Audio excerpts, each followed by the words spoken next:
Hi, I'm Carla. A few months ago, my parents fired me from the family company, said I was useless. They handed everything to my younger brother. What they didn't know was, I secretly owned the patent that kept their empire running. But the worst part wasn't losing my job. It was realizing how long they had been setting me up to fail. Quietly, coldly, while smiling to my face. They thought I would just walk away? I stepped into the office that morning the same way I always had. Keys in one hand, coffee in the other, mind already ticking through meetings and deliverables. Denver's late spring sun cast long lines across the lobby floor. Nothing felt unusual. Not yet. Inside the boardroom, the air was different. Thicker somehow, heavy with something I couldn't name at first. My father, Israel, sat at the head of the table, his fingers tapping against the polished wood in slow, sharp beats. My mother, Darlie, perched stiffly beside him, lips pressed tight. And then there was Skylar, my younger brother, lounging with a smug little tilt to his smile. I barely had time to set my coffee down when Israel cleared his throat. "Carla, let's not drag this out," he said, voice clipped. "We've decided it's time to inject fresh blood into the company's leadership." Fresh blood. That was their first knife. Darlie chimed in, her tone falsely sweet. "You've been invaluable for years, but the company needs a different energy now. Skylar's ready to take the reins." My heart kicked hard against my ribs. I opened my mouth, then closed it. What could I say? The walls seemed to shrink inward as their words dripped out. Outdated, stagnant, no longer fitting the future. They made it sound clinical, surgical even, as if they were doing me a favor by cutting me out. Skylar sat there, barely hiding his grin, drumming his fingers against the chair like he already owned it. "We'll make this as smooth as possible," Israel continued. "Severance package, of course. A few months to transition if you want it." I stared at them, feeling my throat tighten but refusing to show it. 9 years of blood, sweat, weekends sacrificed, and this was my reward. I didn't cry, I didn't argue, I just nodded once, sharply. Every word, every glance, every betrayal, they burned themselves into memory. I gathered my things slowly, every movement deliberate. As I zipped up my laptop bag, a flicker of cold satisfaction slid under the shock. They didn't know, they had no clue. 3 years ago, on a gut instinct and sleepless nights filled with doubts, I had patented the company's core operational system under my own name, quietly, legally, tucked inside contracts they never bothered to read. Back then, part of me had felt guilty, like I was betraying family. Today, that guilt died. I slung my bag over my shoulder. I didn't say goodbye. I didn't look back. As I stepped into the hallway, the heavy door thudding closed behind me, I let out a slow breath. The office lights blurred slightly in my vision, but not from tears. Inside me, a storm gathered strength. The drive home felt like floating through fog. I don't remember stopping at traffic lights or passing by the usual cafes and dry cleaners. Everything blurred together until I pulled into my apartment complex. The air inside my place was stale from being closed up all day. I dropped my bag by the door, kicked off my shoes, and walked straight to my laptop on the small desk in the corner. No ranting, no pacing. I wasn't going to waste a single breath on anger they didn't deserve. I flipped open the laptop, the glow of the screen pulling me out of the dullness. My fingers moved automatically, password entered, documents opened. In a few minutes, I was staring at the file that mattered more than any severance check they could wave in my face. The patent.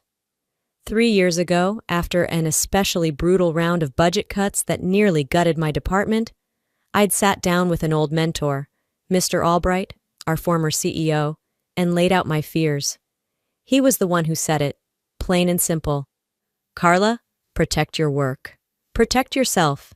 He'd even helped connect me with an attorney to navigate the filings. Reading through the contract again now, I felt a weight lift from my chest. It was airtight. The system was mine, architected by me, patented by me, and licensed to Nexora under strict renewal terms they never read because they trusted that I was family. Tonight, that blind trust would cost them dearly. I clicked open a fresh email draft to legal@nexorasystems.com, HR@nexorasystems.com. kuklinski.board@nexrasystems.com. I added Israel's and Darley's emails for good measure. Subject line: Notice of Intellectual Property Licensing, Expiration, Immediate Action Required. The words flowed out cold, professional, cutting through the silence of my apartment like a knife. Per the licensing agreement outlined in Appendix D, Section 4, continued usage of the Nexera Core operational system without renewal constitutes a breach of contract and intellectual property violation. I listed every clause, every subpoint, every date. I attached the original patent registration. I made it impossible for them to wiggle out of it. By the time I was done, the night had deepened. Denver's skyline outside my window sparkled with office lights still burning. Somewhere in those towers, someone like me was probably working late, blind to the betrayal sneaking up behind them. Not me. Not anymore. I reread the email twice, triple-checked for typos, and hit send. The moment my finger left the trackpad, a strange calm spread through me. It was done. Irrevocable. Whatever happened next was no longer my burden to carry. Across town, in offices where they thought the world was still spinning safely under their command, inboxes began to light up. Morning crept in while the city still slept. I brewed a pot of coffee, the bitter scent filling my kitchen, grounding me. There was no rush, no frantic pacing. I sat by the window, a quiet observer waiting for the cracks to spread. At Nexora's headquarters across town, the day wasn't starting so peacefully. By 7:45 a.m., the first alarms blared. Employee keycards failed to register. Client dashboards wouldn't load. CRM databases spun endless error messages. Phones began lighting up across departments, urgent client calls pouring in. Why can't I log into the portal? The system's down. We're losing business. What the hell is going on over there? Inside the executive wing, chaos spread faster than wildfire. Israel Keys stormed through the hallways, barking orders at IT teams already drowning in system failures. Darley was glued to the phone, trying to placate furious clients with the same rehearsed line. We're experiencing temporary technical issues. Please bear with us. Meanwhile, Skylar, the great fresh blood hero, paced the main conference room, jabbing at his phone like that alone could fix the collapse. Just reboot the servers, he snapped at a junior engineer. This is basic troubleshooting, for God's sake. The kid looked terrified but said nothing. Because anyone who knew even a shred of our system architecture understood. This wasn't a glitch. This was a structural failure, and it wasn't going to be solved by flipping a switch. Back in my little corner of the world, I sipped my coffee and refreshed Nexora's client-facing sites, still offline. I leaned back in my chair, my laptop balanced lazily on my knees. No malice, no joy either. Just the deep, cold satisfaction of seeing consequences land exactly where they belonged. A ping broke the silence. A message from Judith Barcy, my only true friend left inside that building. They're panicking. Israel's red-faced. Darley's blaming the tech team. Skylar just screamed at IT in front of everyone. I smiled faintly, taking another slow sip. This was only the beginning. The afternoon sun poured through my windows, warming the hardwood floors while I lounged in my favorite worn armchair, scrolling casually through news feeds. The coffee I had poured an hour ago sat forgotten, cold at my side. My world was still, almost serene, a sharp contrast to what was unraveling across town. My phone buzzed violently against the table. Then again, and again. Caller ID, Israel Keys, decline. Next, Darley Routier, decline. Skylar Keys, decline without hesitation. I watched the screen flicker, each missed call stacking higher like a pathetic tower of desperation. Texts followed, piling up fast enough to almost make me laugh. Call me back. We need to talk. Urgent. They sounded like a broken fire alarm, loud, insistent, useless. Switching over to my email, I wasn't surprised to find my inbox just as cluttered. Subject lines blurred together. Request for immediate meeting. Urgent licensing discussion. Please contact us ASAP. One stood out from the rest. A direct message from Nexora's board chair, Richard Kuklinski. It was short but painfully formal. We value your prior contributions and would appreciate an opportunity to discuss a mutually beneficial resolution. Translation? They were scared. A soft chime signaled another text, this one from Judith Barcy. The board's asking questions. HR looks like they're ready to cry. Skylar tried to blame IT in the executive meeting and got shredded by legal. I set the phone down, letting the information settle like dust after an explosion. This wasn't victory. Not yet. It was only the inevitable fallout from years of being underestimated. I pulled my laptop onto my knees again, flexed my fingers once, and began drafting a new email, one that would leave no room for negotiation. Terms of re-engagement, licensing fee, $1.2 million annually, non-negotiable. Public acknowledgement of patent ownership, mandatory, no reinstatement offer. I would work as an independent contractor only. I made sure every line was clear, sharp, and cold. I didn't lace it with anger. Anger was a waste of energy.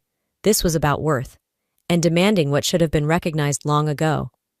Once satisfied, I leaned back, rereading the email one last time. No typos, no soft spots. I pressed send without hesitation. The smile that crossed my face wasn't about revenge. It was about justice. Cold, clean, and overdue. The hum of my laptop was the only sound in the room as the email disappeared into cyberspace. I closed the lid slowly, feeling the tension bleed from my shoulders. Outside, the sun had started to sink behind the Denver skyline, leaving streaks of orange and purple across the sky. I didn't need to watch for a reaction. I already knew what was coming. Opening my tablet, I scrolled through a few tech forums and business sites. Nexora's name was beginning to pop up, in the worst ways possible. Client portal failures at Nexora Systems. Internal source says system crash not accidental. Rumors swirl of legal troubles hitting Nexora's infrastructure. I leaned back, letting the reports wash over me. This wasn't just a bad Monday for them anymore. This was a credibility hemorrhage. Satisfied, I opened a clean document and began formalizing my offer in writing. Licensing fee, $1.2 million annually. Public acknowledgement. System patented and designed by Carla Homolka. Quarterly license renewals required my direct approval for any system modifications. No exceptions, no loopholes, no chance for them to twist it later. It wasn't personal, it was structural. When the draft was perfect, I attached it to a new email addressed to Israel Keys, Darlie Routier, the Nexora Legal Department, and Richard Kuklinski, the board chair. The subject line was brutal in its clarity. Formal terms for licensing and system continuation inside. I laid out everything plainly.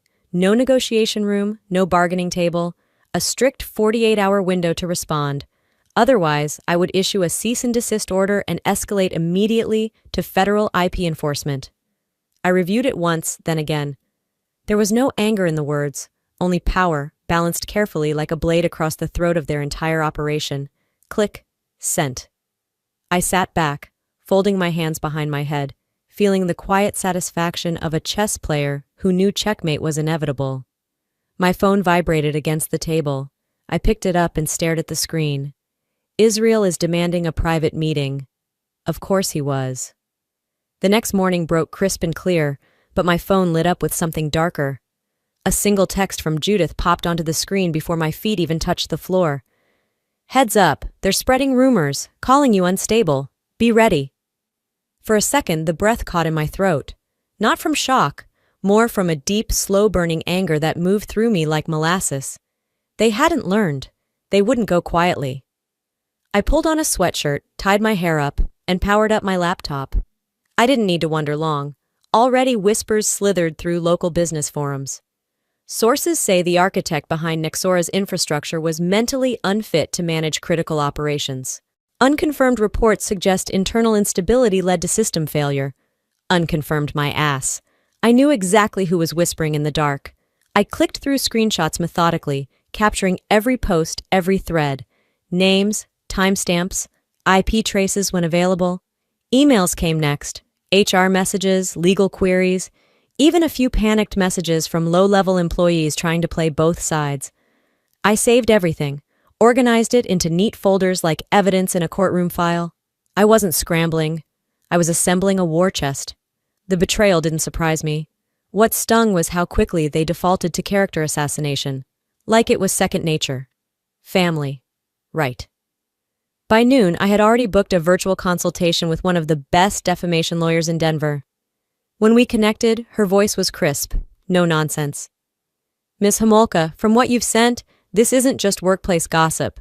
This meets the threshold for actionable defamation, especially with the damage to your professional reputation. Good. That's all I needed to hear. We mapped out the next steps: formal cease and desist letters, preservation of evidence notices, possible damages claim if escalation became necessary. I wasn't just defending myself anymore. I was drawing a line in permanent ink. They could call me unstable all they wanted, but they were about to find out just how dangerous a calm, focused mind could be. My phone buzzed again. This time it was my lawyer's assistant. We can move fast if you're ready to escalate. I looked out the window, the Denver skyline gleaming in the afternoon sun like nothing was wrong. If they want a war, I whispered to myself, they'll find me ready. Morning light barely cut through my blinds when the next hit came. A text from Judith. Skylar just signed a contract with GlobalNet, using your system. No credit, no license. I sat there, the phone trembling slightly in my hand. Not from weakness, but from the kind of fury that came ice cold and absolute. They didn't just ignore the cease and desist. They didn't just smear my name. Now they were outright stealing. The next hour blurred in ruthless efficiency. Screenshots, public announcements, company newsletters boasting about the exclusive integration with GlobalNet, complete with Skylar's smug face plastered all over. Not a single word about licensing, not a single acknowledgement of the patent. Judith fed me everything she could grab from the inside. Email threads, copies of internal chats, even snippets from the botched contract itself. By noon, my lawyer's office had a fully documented file thick enough to crack a skull. Breach of licensing agreement, patent infringement, fraudulent misrepresentation to a major client. In short, career suicide, gift-wrapped and hand-delivered. My attorney leaned forward over the conference table, tapping the stack with manicured nails. If we move now, she said calmly, we can lock their assets before they even realize they're bleeding. I nodded. Do it.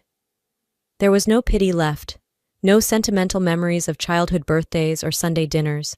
They had crossed every line and there would be no walking it back. They wanted war. They would get extinction. As we finished mapping out the emergency filings, her assistant slipped a note onto the table. Estimated damages claim potential, $27.5 million minimum. I didn't blink.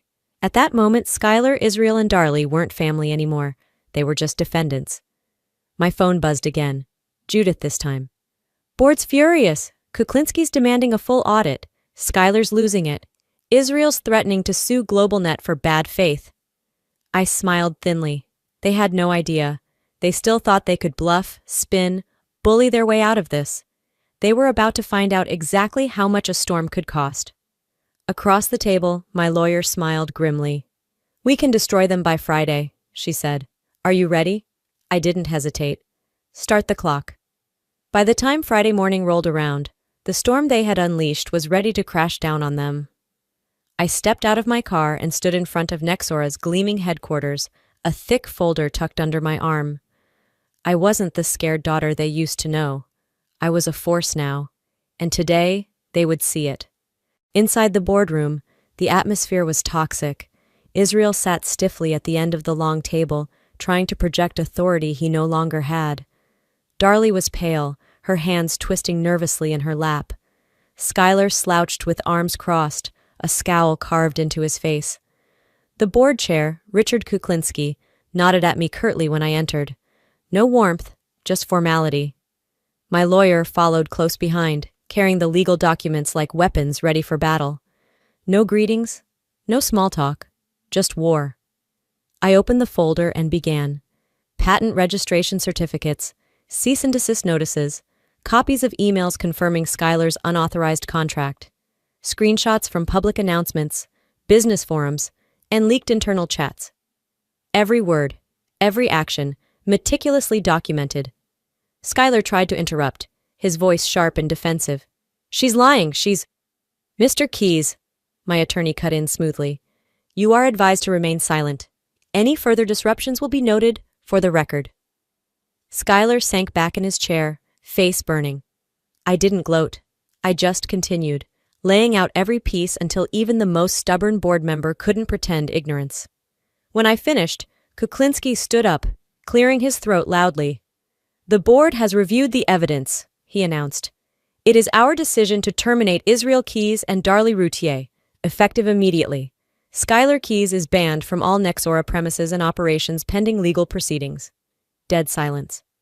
And, Kuklinski added, his voice heavy, we will issue a formal apology acknowledging Karla Homolka's rightful patent ownership and settle financially in her favor.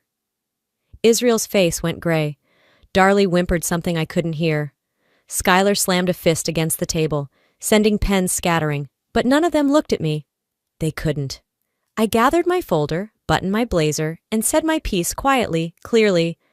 I never needed revenge. I needed respect, and now I've reclaimed it.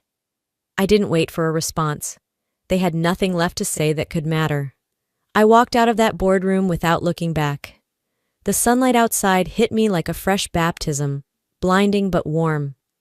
For the first time in years, I felt weightless. The war was over. Weeks passed like the slow unfolding of a new season, and for once, time felt like it was moving with me, not against me. My new office was small, nestled above a quiet coffee shop in downtown Denver. It wasn't flashy, no marble floors, no gleaming conference rooms, just clean white walls, a sturdy desk, and a battered leather chair that I'd picked up from a secondhand store. It was mine. Every inch of it was earned, not inherited. Clients trickled in, cautious at first. Small businesses worried about intellectual property theft, tech startups eager to do things the right way. Word traveled fast in our industry. The woman who beat Nexora wasn't just tough. She was fair, reliable. Business journals ran features with titles like The Rise of Karla Homolka, Resilient Innovator, and Building Back Stronger After Betrayal. For the first time, people saw me without the shadow of my parents looming over my reputation. I was no longer the daughter of Israel Keys. I was simply Karla. Meanwhile, the fallout continued to rain down on the ones who tried to destroy me. Israel and Darlie faced ongoing audits from the SEC and IRS. Stories about Nexora's internal corruption started surfacing in local news outlets. The board had officially stripped their emeritus titles. Schuyler disappeared from Denver altogether. Some said he fled to Arizona, trying to restart his life under a new name. Funny how fast the world moved on when the truth came out. But even with victory in my hands, the scars didn't vanish. There were nights when I woke up sweating, heart pounding, haunted by boardrooms full of silent judgment. There were moments when I caught a glimpse of an older couple across the street and felt an old ache, a longing for parents who could have been proud instead of petty. Forgiveness wasn't a light switch. It wasn't something you could summon just because justice was served. Healing, real healing, was quieter. It grew slowly, like the stubborn roots of a tree after a storm, and I was willing to let it grow. One evening, after a long day of meetings, I stood atop the terrace of my building, looking out at the city skyline. Denver shimmered under the setting sun, golden and vast, full of possibilities. I wasn't thinking about revenge anymore. I wasn't even thinking about them. I was thinking about the future, about the doors I would open for myself, about the legacy I would build without asking anyone for permission.